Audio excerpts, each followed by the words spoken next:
What's up, fight fans? Welcome to my channel. This is Johnny, and in today's video we're going to be going over the statistics that nobody talks about when mentioning this weekend's fight at 126 pounds between the American Bruce "Shushu" Carrington and the Mexican executioner Enrique Vivas. Guys, before I continue, I want to say thank you to all the new subscribers. Thank you to everybody who's been with me since day one. And if you haven't already, could you please hit the subscribe button? My YouTube analytics tell me that 80% of you who watch my content haven't hit subscribe yet, so please do that, as well as like this video and be sure to hit the bell notification button so you can be alerted every time I put something out that's new. Thank you. All right, guys, this weekend we have a huge card in Las Vegas, headlined by Michaela Mayer versus Sandy Ryan 2. Also, there's a world title on that fight card at 147 pounds between Brian Norman Jr. and Cuevas. Yesterday we highlighted one of the fights on the undercard between Tiger Johnson and Kendo Tremendo Castaneda, but today we're featuring the young fighter from Brownsville, New York, Bruce "Shushu" Carrington, as he's taking on the tough, gritty Mexican Enrique Vivas. So in today's video, we're going to be going over what each fighter has been up to. We're going to talk about how they're going to go about their business. Also, we're going to talk about where Las Vegas and the bettors currently have their money at on which fighter, as well as stay tuned to the end of the video because I'll be giving you my prediction on where to put your money. Guys, Carrington's a 27-year-old, very exciting fighter. He's already ranked number 12 in the world at 126 pounds. We featured him once on the channel before when he took on Australian deadly Dana Colwell. If you remember, that was on the undercard of Mike Tyson versus Jake Paul in Texas. Now, he's 14-0. He's looking to continue his rise and eventually fight for a world title. This is a world title eliminator. His opponent, they were supposed to fight last year, last June, and that fight got scrapped. And the words from Carrington's own mouth said that last June, Vivas was going to be his biggest step up in opposition, and Carrington wanted to be the first guy to stop him. 2024 was a busy year for Carrington. He fought 4 times.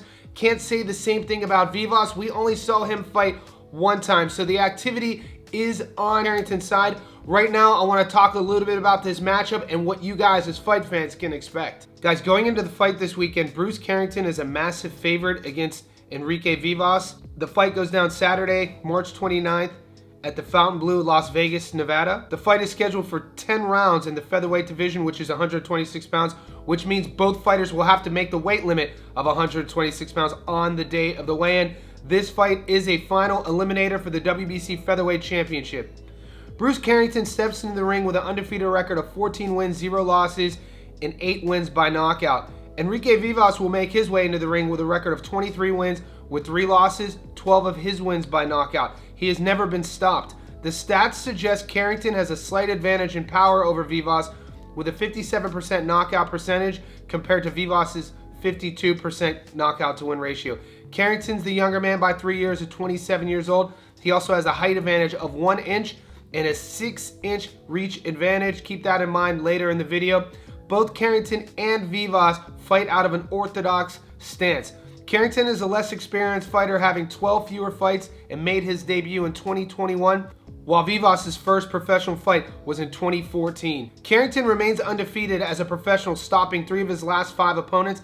In his last fight, he defeated Dana Colwell on November 15, 2024 by unanimous decision in their 8-round contest at AT&T Stadium. I should also mention Carrington's last 5 fights have come over a period of 1 year, 3 months, and 20 days, which means he's been fighting approximately every 3 months and 5 days. In those fights, he fought a total of 32 rounds, meaning that each one of his fights have lasted an average of 6.5 rounds. Vivas, on the other hand, his last 4 fights have come in over a period of 5 years, 6 months, and 9 days, meaning he's been fighting on average every 1.5 years. And in those fights, he's fought a total of 38 rounds, meaning that his average fight time is 9.5 rounds. All you have to do is watch a few of Carrington's fights and you know he brings a chip on his shoulder every fight. You got to think that he's going to bring his A game. And what really impressed me the most about Shushu in his last fight was the fact that with all the lights on him versus Colwell and the fight week leading up to that, Carrington was comparing himself to Mike Tyson. He was excited that Tyson was supporting him, considering they're both from Brownsville, New York. And a lot of times it's tough for young fighters with all the pressure of the world to step up when the lights are the brightest. And Carrington did not have a letdown fight.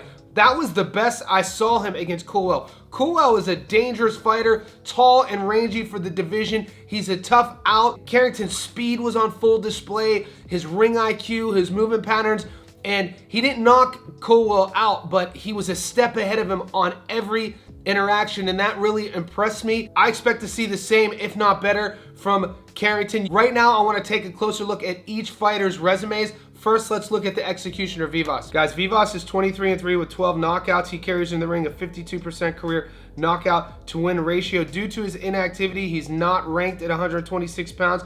The 5'7" Mexican is an orthodox fighter with his 66-inch reach. His adoring fans call him El Ejecutor, or the Executioner. We last saw him fight Jonathan Aguilar, 20-18 knockout in the first. Joet Gonzalez, 25-3. He lost a decision in the 10th. Mercado, 19-7. Won a split decision in the 8th. Baez, 20-2. He lost a majority decision in the 10th. Vivas is an exciting fighter. He throws a lot of volume. If you look at any of his fights, he's going to be pressuring on that front foot, that typical Mexican style, never takes a back step, and he's going to look to out-volume his opponents, drown his opponents, and he's tough as nails. He has a chin on him, never been stopped, and he's all action. I feel in terms of styles, this is going to be a fan-friendly fight. Him and Carrington will meet in the center of the ring, and it's going to give each fighter an opportunity to get their shots off. It's going to come down to the faster guy. It's going to come down to who lands the better shots. Let's take a quick look at Carrington and see what he's been up to. Bruce Carrington's 14-0 with 8 knockouts. He carries into the ring a 57% career knockout to win ratio, and out of 1,700 fighters at the featherweight division, he's ranked number 12 in the world. The American's 27 years old, standing at 5'8". The orthodox fighter has a 72-inch reach, and his adoring fans call him Shushu. We last saw him fight Dana Colwell, who's 13-2. He won a UD in the 8th. Seagal was 17-4, majority decision in the 10th. DeGracia, 29-3, knockout in the 8th. Torres, 18-1, knockout in the 4th. Like I said earlier, 3 out of his last 5 wins are by knockout.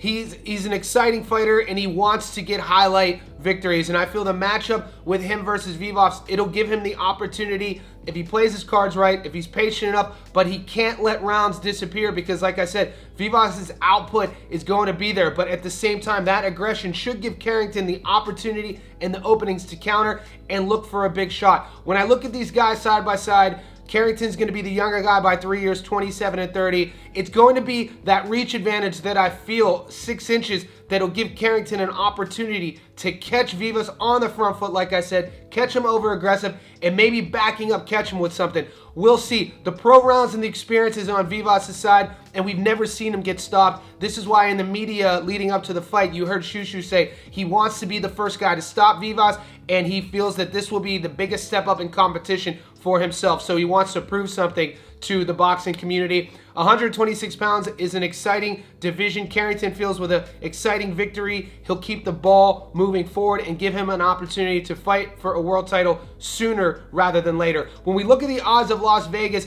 they currently have Vivas at close to a 9-1 underdog. If you guys aren't aware, I live in Sydney. I use an app called Sportsbet. I know when I do this part of the video, a lot of you guys ask me where I'm getting my odds. So if you're down here in Australia, go to Sportsbet.